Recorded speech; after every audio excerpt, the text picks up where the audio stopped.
கேட்டுக்கொண்டிருப்பது மர்ம தேசம். மர்மமான சம்பவங்கள் உங்க வாழ்க்கையிலும் நடந்திருந்தா எங்களோட நீங்களும் பகிர்ந்து கொள்ளலாம். வாட்ஸ்அப் பண்ணுங்க 016 491 3333.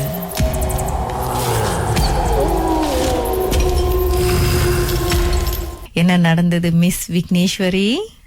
ஓகே, இது வந்து நான் காலேஜ் படிக்கிற சீசன். ஸோ அதுல வந்து ஒரு செமஸ்டர்ல வந்து ஐசிடி கிளாஸ்னு ஒன்று வரும். ஸோ அதுல வந்து நாங்க ஸ்லைட் ஷோ பண்ணி ப்ரெசன்டேஷன் பண்ணணும். ஸோ அந்த டைம்ல வந்து நாங்க வந்து எங்க குரூப்ல 4 பேர் இருந்தோம். ஸோ நாங்க என்ன பிளான் பண்ணோம்னா, சரி பேயை பத்தி ஒரு ஸ்லைட் ஷோ பண்ணலாம் அப்படின்னு.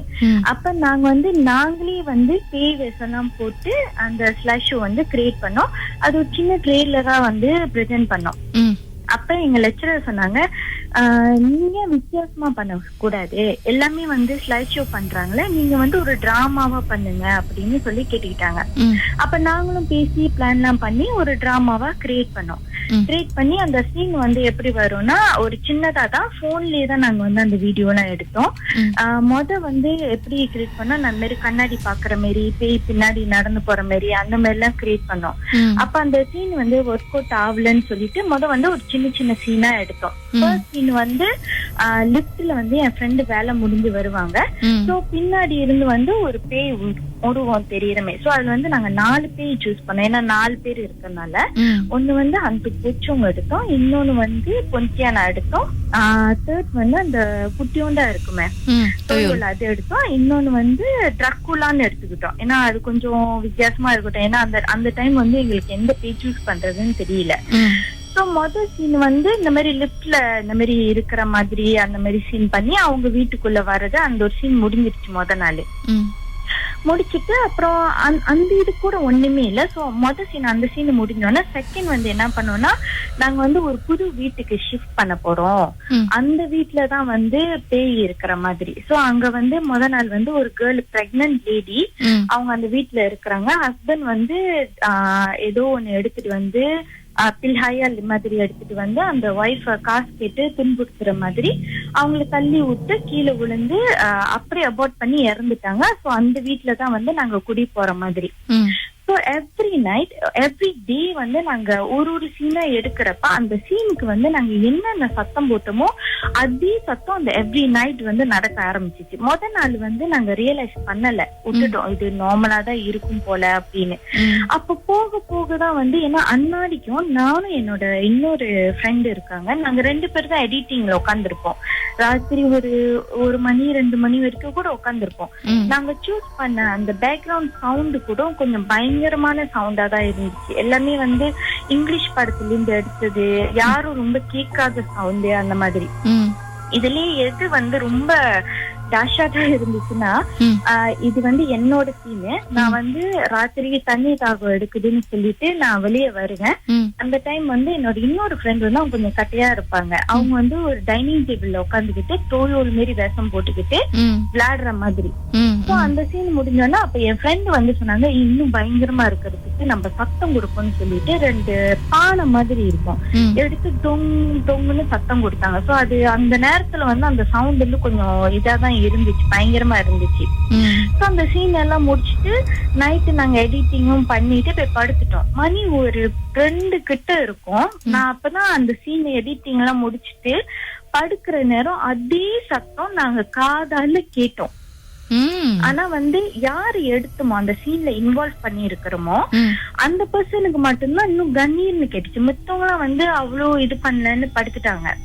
அப்ப நான் வந்து ஏஞ்சிட்டு அந்த எடிட்டிங் இன்னொரு கேர்ள் இருக்காங்களா அவங்கள்ட்ட கேட்டேன், உனக்கு இந்த சத்தம் கேக்குதா அப்படின்னு. அப்ப அவங்க சொன்னாங்க, ஆமா கேட்டுச்சு. நான் நினைச்சேன் எனக்கு மட்டும்தான் கேட்டுச்சுன்னு. ஆனா அந்த டைம் வந்து வெளியே போய் பாக்குற அளவுக்கு எங்களுக்கு யாருக்கும் தைரியம் இல்ல.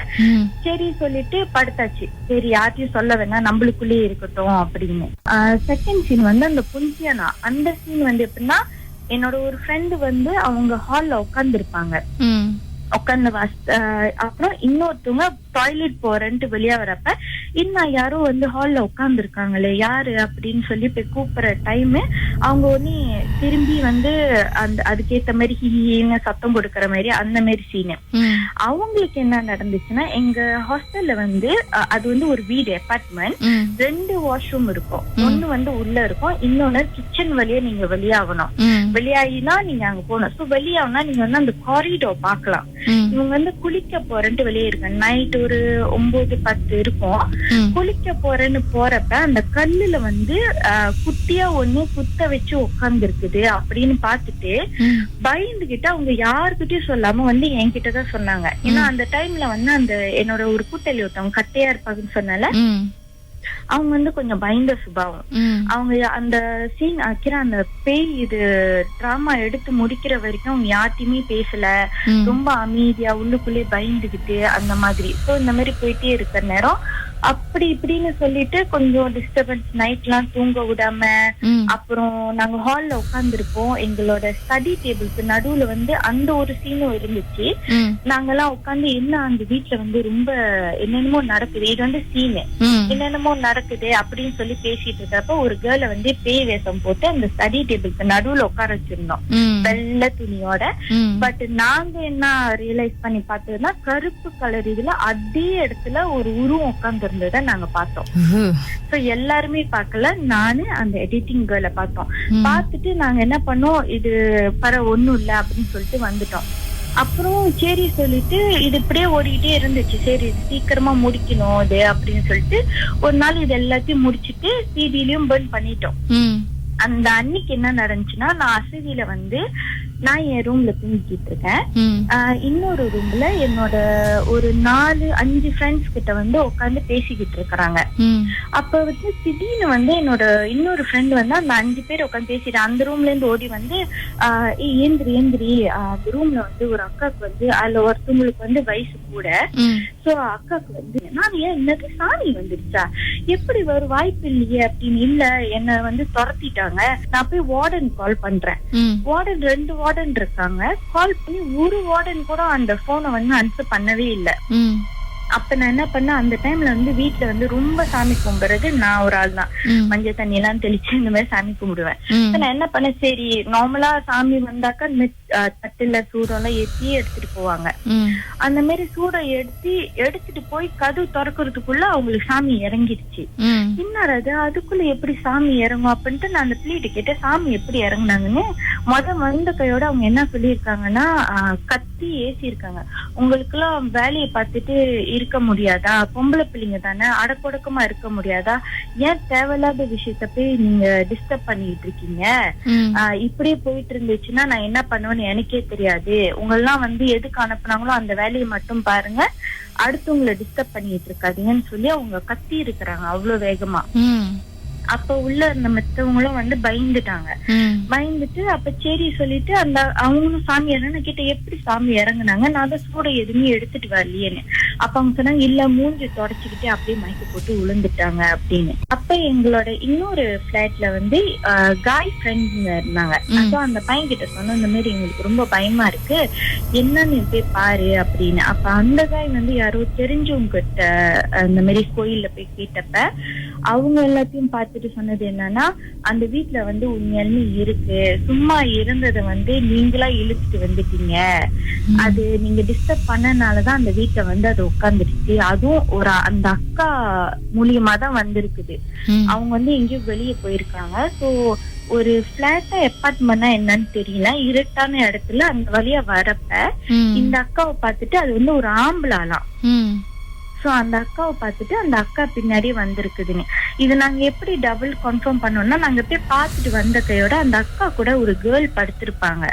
சோ அவங்க அந்த அக்கா ஒரு சைட் டர்ன் படுத்திருப்பாங்க, இவங்க வந்து ஒரு டர்ன் திரும்பி படுத்திருப்பாங்க. பட் இவங்களுக்கு அந்த அக்கா ஃபேஸ் பண்ணி படுக்கலான்னு சொல்லி திரும்பினாக்கா திரும்ப முடியாதான். அது என்னமோ வந்து ஒண்ணு பிளாக் பண்ணுமா. அப்புறம் வந்து ஒரு நாள் என்ன பண்ணாங்க, சரி என்னன்னு தான் பாப்போம்னு சொல்லி பாத்துருக்காங்க. லைக் ஒரு மாதிரி கருப்பு கலர் உருவம் வந்து இன் பிட்வீன் அவங்க 2 பேத்துக்குள்ள நடுவுல வந்து படுத்துருந்துருக்குது. சோ அவங்க பயந்து போய் அதுல இருந்து என் ரூமுக்கு வந்துட்டு சொன்னாங்க இந்த மாதிரி நான் அந்த மாதிரி எல்லாம் பார்த்தேன் அப்படின்னு. ஆனா நாங்க போய் பாக்குறப்ப அந்த மாதிரி எதுவுமே இல்ல. அவங்க நிம்மதியா தான் அந்த ரூம்ல தூங்குறாங்க. ஆனா அவங்களை தவிர்த்து வேற யாராவது போயிட்டு எக்ஸ்ட்ராவா இந்த ரூம்ல போய் படுத்தோம்னா தூக்கம் வராது. ஏதோ வந்து நம்மள புஷ் பண்ற மாதிரி இருக்கும், அமுக்குற மாதிரி இருக்கும். அந்த மாதிரி அந்த ரூம்ல மொத்தம் 4 பேர் படுக்கிற ரூம் அது, மாஸ்டர் ரூம். ஆனா அந்த அக்கா மட்டும்தான் அந்த ரூம்ல படுக்க முடியும். சோ இந்த மாதிரி வந்தோன்னே அப்ப என்ன பண்ணோம், எல்லாம் பேசி டிஸ்கஸ் பண்ணி, இன்னொன்னு என்னன்னா அந்த அக்கா வீட்டுல இருந்தாலே எங்க வீடே வந்து ரொம்ப இருட்டா இருக்கும்.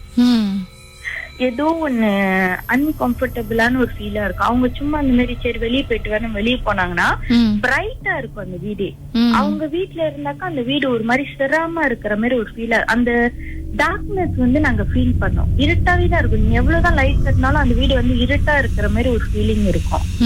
அப்புறம் அந்த அக்காவோட பேரண்ட்ஸ கூப்பிட்டு சொன்னோம், இந்த மாதிரி அக்காவுக்கு தான் வந்து என்னமோ பிரச்சனையா இருக்கு, கூட்டு போய் பாத்துட்டு வாங்க அப்படின்னு சொல்லி. அப்புறம் அவங்க போய் கூட்டிட்டு போய் பார்த்து செய்ய வேண்டியதெல்லாம் செஞ்சு அப்புறம் வந்து வந்தாங்க. அப்புறம் தான் வந்து எங்கள்கிட்ட சொன்னாங்க, இந்த மாதிரி நாங்க தப்பான ஒரு இதுல எந்த விஷயத்துல நாங்க வந்து அந்த ஆத்மாவை டிஸ்டர்ப் பண்ணோம்னு தெரியல. சோ அவங்க வந்து அக்ரெசிவ் ஆகி கோவப்பட்டுதான் வந்து எங்களுக்கு அந்த மாதிரி ஒரு ரிஃப்ளெக்ஸ் வந்து காமிச்சிருக்காங்க அப்படின்னு. பட் அந்த வீடியோ நாங்க எடுத்து முடிக்கிற அந்த ஒரு 1 month பீரியட் ஃபுல்லாவே மர்மமா இருந்துச்சு. இந்த ஒரு டிஸ்டர்பன்ஸ், எங்க பார்த்தாலும் ஏதோ ஒண்ணு நிக்கிற மாதிரி இருக்கும். அந்த நைட் சவுண்டு, அது இன்னமும் இதுல இன்னொன்னு என்ன பெரிய டேஷாடா இருந்துச்சுன்னா, அந்த டைம் வந்து எக்ஸாம் வந்துச்சு எங்களுக்கு. நான் வந்து ரூம்ல கட்டில உட்காந்து படிச்சுக்கிட்டு இருக்கேன். கீழே என்னோட ஃப்ரெண்டு ஒருத்தவங்க தூங்கிட்டு இருக்காங்க. மத்தவங்களாம் வந்து மித்த 2 ரூம்ல இருக்காங்க. என் ரூம் நான் உட்கார்ந்து இருக்கேன்னா என் சைட்லயே வந்து கண்ணாடி இருக்கும். கண்ணாடியில பார்த்தா காரிடோர் தெரியும். என் பேரு கணீர்னு வேகமா சொல்லி கூப்பிட்டாங்க. நான் யாரா இது இத்தனை மணிக்கு என்ன கூப்பிடுறது அப்படின்னு சொல்லிட்டு நான் பேசாம இருந்தேன். செகண்ட் டைம் கூப்பிட்டாங்க. செகண்ட் டைம் கூப்பிட்டோன்னா என்னது இது படிக்கிற நேரத்துல தான் இப்படியான்னு சொல்லிட்டு தேர்ட் டைம் கூப்பிட்டோன்னே நான் ஏந்திரிச்சு வரேன் அப்படின்னு சொல்லிட்டு ஏஞ்சி கதவை திறக்கிறேன். பார்த்தா என் ஃப்ரெண்ட்ஸ் எல்லாமே என் ரூமுக்கு வராங்க. அவங்க கேட்டாங்க, ஏன் இப்ப நீ கத்தன அப்படின்னு. நான் சொன்னேன், நீங்க தானே என்ன கூப்பிட்டீங்க, அதனாலதான் நான் வரேன்னு சொல்லி கத்தனேன் அப்படின்னு. இல்லையே, நான் உங்களை யாரும் கூப்பிடலையே, எனக்கு வந்து விக்கின்னு யாரோ வெளியே சொல்லி கூப்பிட்டாங்க, நான் நினைச்சேன் வெளியே தான் கூப்பிடுறாங்கன்னு சொல்லிட்டு ஒன்ன கூப்பிடுறதுக்காக தான் நாங்க வந்தோம், நாங்க யாருமே கூப்பிடலன்னு. டர்ன் பண்ணி பாக்குறோம், ஜன்னல் வந்து திறந்து இருக்குது. சோ யாரு கூப்பிட்டாங்கன்னு இன்ன வரைக்கும் ஒரு மர்மமாவே இருக்கு. ஆனா அந்த குரல் வந்து மறக்கவே முடியாது என்னால. ஒரு மாதிரி அழுத்தி அவ்வளவு வேகமா என் பேரை அழகா ப்ரொனவுன்ஸ் பண்ணி கூப்பிட்டாங்க. அதுவும் என்னால மறக்க முடியாத ஒரு விஷயம் அது. மிஸ் விக்னேஸ்வரி அவங்க காலேஜ்ல படிக்கும் போது ஆவிகள், ஆத்மா இத பத்தி ஒரு ஆராய்ச்சி பண்ணிருக்காங்க. அசைன்மெண்ட்காக பிரசன்டேஷன் பண்ணணும் அப்படின்றதுக்காக குரூப்பா ஆவிகளை பற்றி பேஸ் பண்ணி ஒரு டிராமா பண்ணிருக்காங்க. அந்த டிராமாவை ஷூட் பண்ணும்போது, எடிட்டிங் பண்ணும்போது நிறைய போராட்டம், மர்மமான சம்பவங்கள் நடந்திருக்கு. அவங்கள சுற்றியும் அவங்க ஃப்ரெண்ட்ஸ், அவங்க வீடு, அவங்க ஹாஸ்டல், இந்த மாதிரி நிறைய அனுபவம். கடைசியில அந்த அசைன்மெண்ட் செய்ய முடிஞ்சதா? அதுக்கப்புறம் என்ன நடந்ததுன்னு சொல்லுங்க மிஸ் விக்னேஸ்வரி. இதுல என்ன ஹைலைட்னா, நாங்க இந்த டிராமா முடிஞ்சு அந்த சிடிஎஃப் எங்களோட ப்ராஜெக்ட்ல இது பண்ணி எல்லா ஸ்டூடெண்டும் குரூப்பா போய் பிரசன்ட் பண்ணிட்டாங்க. எங்களோட பிரசன்டேஷன் அப்ப அந்த சிடியை வந்து அறவே ஓடவே இல்லை. ஐயோ, அறவே பிளே பண்ண முடியல. அப்ப லெக்சரர் சொன்னாங்க, சரி பரவாயில்ல, நாங்க சொந்தமா நாங்களே பார்த்து நாங்க உங்க மார்க்ஸ் போட்டுக்கிறோம் அப்படின்னு. அப்ப என்ன பண்ணோம், எங்க வீட்டுல மொத்தம் 8 பேர் இருந்தோம். 8 பேத்துக்குமே அந்த சிடி பர்ன் பண்ணி கொடுத்தோம். நீங்க நம்புறீங்களோ இல்லையா, அந்த சிடி இப்ப ஒரு ஆள் கையில கூட இல்ல. அந்த காப்பியோட வந்து அந்த எடிட்டிங் பண்ணாங்கல்ல, அந்த கேர்ள் லேப்டாப்ல இருந்துச்சு. அந்த லேப்டாப் அந்த கரெக்டா அந்த குறிப்பிட்ட அந்த ஃபோல்டர் மட்டும் கரப்டட் ஆயிடுச்சு, திறக்கவே முடியல. கடைசி அந்த சிடி என்கிட்ட தான் நான் எப்படியோ காப்பாத்தி எடுத்துட்டு வந்தேன். ஸோ ரீசெண்டா நான் அந்த சிடி பிளே பண்றப்ப கூட பிளே பண்ண முடியல. பட் அந்த இதெல்லாம் இருக்கு, பட் என்னால எதுவுமே பிளே பண்ண முடியல. அது ஹாண்டட் வந்து அந்த சிடிலயும் சேர்ந்து இருக்குதோ அப்படின்னு ஒரு இது. இன்ன வரைக்கும் அந்த ஒரு ப்ரூஃப் கூட இல்லை எங்ககிட்ட. அந்த மாதிரி ஒரு பிரசன்டேஷன் நாங்க பண்ணோம் அப்படின்னு. எங்களுக்கு கிடைச்ச அந்த ஹாஸ்டல் வந்து புதுசா பில்ட் பண்ண ஒரு அபார்ட்மெண்ட். எங்களுக்கு வந்து லைக் ஸ்டூடெண்ட், அப்புறம் ரெசிடென்சி, ஸ்டூடெண்ட் ரெசிடென்சி அந்த மாதிரி இருக்கும். பின்னாடி வந்து ஃபுல்லா காடு. சோ சோ மேபி அதனால ஏதோ ஒரு பெரிய ஈர்ப்பு என்னமோ வந்துருச்சா என்னன்னு எனக்கு தெரியும். ஏன்னா நானும் இன்னொரு ஃப்ரெண்ட் இருப்பாங்க, 2 பேருமே சரியான அறந்தவாளுங்க. எது செய்யாதீங்கன்றாங்களோ அதான் போய் செய்வாங்க. சோ அந்த காட்டுக்குள்ள பூராதீங்கன்னு சொன்னாங்க. நாங்க அந்த காட்டுக்கு ரொம்ப கூட போல, சும்மா ஒரு என்ட்ரன்ஸ் போய் என்னதான் இருக்குன்னு பார்த்துட்டு வந்து மறுநாளே வந்து 2 பேருமே காய்ச்சல படுத்திருந்தோம். சோ அந்த மாதிரி இருக்கு. அப்புறம் மேல வந்து ஒரு கேர்ள் வந்து மேல வீட்டுல டிஸ்டர்பா இருக்கு, என்னவா இருக்கும் அப்படின்னு சொல்லிட்டு இங்க என்ன பண்ணி இருக்கிறாங்க, ஹால்ல வந்து போன் ரெக்கார்டிங் தட்டி விட்டுட்டு நைட்ல போய் படுத்துட்டாங்க. சோ அந்த குறிப்பிட்ட டைம்ல வந்து அந்த ரெக்கார்டிங்ல வந்து ஒரு 2-3 ஊரும் வந்து கிராஸ் பண்ணி இருக்கிறது வந்து அந்த வீடியோல இருந்திருக்கு. பட் என்ன இதுல நடந்துச்சுன்னா, அந்த போன் வந்து அந்த ரெக்கார்ட் பண்ண அந்த ஒரு 1 வீக்லயே வந்து அந்த போனும் காணா போச்சு. எப்படிதான் காணா போனுச்சு, யாரு எடுத்தாங்கன்னு ஒண்ணுமே தெரியல. இன்னும் அது கொஞ்சம் மர்மமாவே தான் இருக்குது. அதெல்லாம் எங்கப்பா உங்க வாழ்க்கைய சுத்தி சுத்தி எவ்வளவு மர்மம் நடந்திருக்கு அந்த வீட்டுல. சுத்தி அந்த ஒரு ஹாஸ்டலே வந்து ஒரு மர்மமா தான் இருந்துச்சு. மேபி அதான் சொன்ன, அந்த பக்கத்துல காடுங்க இருக்கிறதுனால அந்த ஒரு இஃபெக்டா, இல்ல எதுனால எல்லாம் கேர்ள்ஸா இருக்கிறதால அந்த ஒரு டிஸ்டர்பன்ஸ் இருந்துச்சான்னு தெரியல இன்ன வரைக்கும்.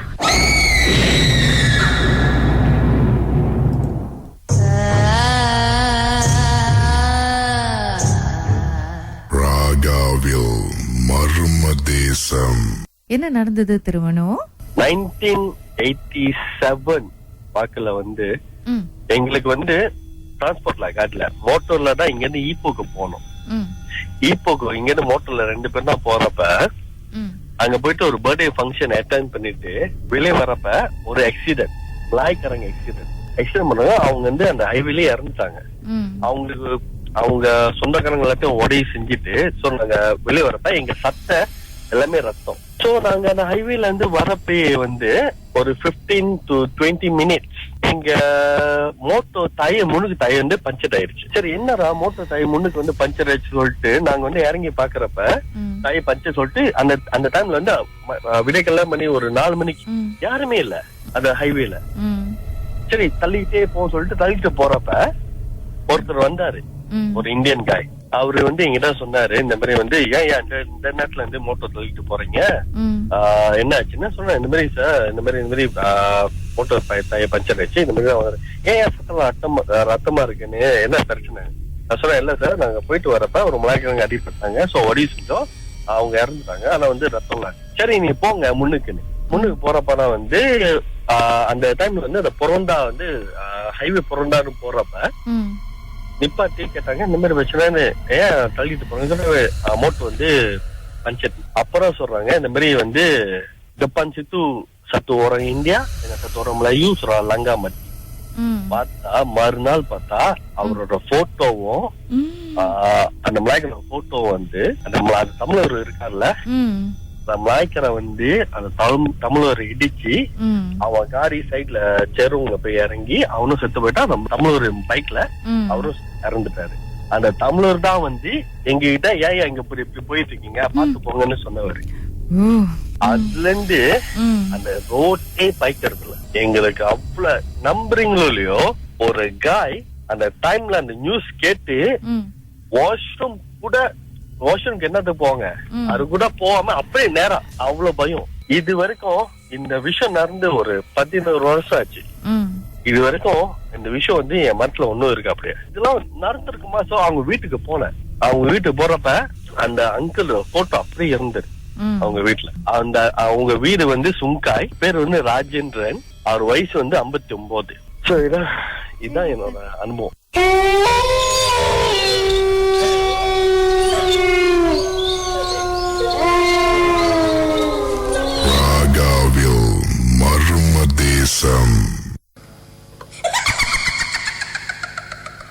நீங்கள் கேட்டுக்கொண்டிருப்பது மர்ம தேசம். மர்மமான அனுபவங்களை எங்களோடு பகிர்ந்து கொண்ட உங்கள் அனைவருக்குமே நன்றி. நிகழ்ச்சி கேட்ட உங்கள் அனைவருக்குமே நன்றி. மேலும் சில பேர் உங்க வாழ்க்கையில நடந்தது இந்த நிகழ்ச்சியில பகிர்ந்துக்கணும் அப்படின்னு நீங்க நினைக்கலாம். எங்களுக்கு வாட்ஸ்அப் பண்ணுங்க 01649133333. உங்க பெயர், அதுக்கப்புறம் #MD அப்படின்னு டைப் பண்ண மறந்துடாதீங்க.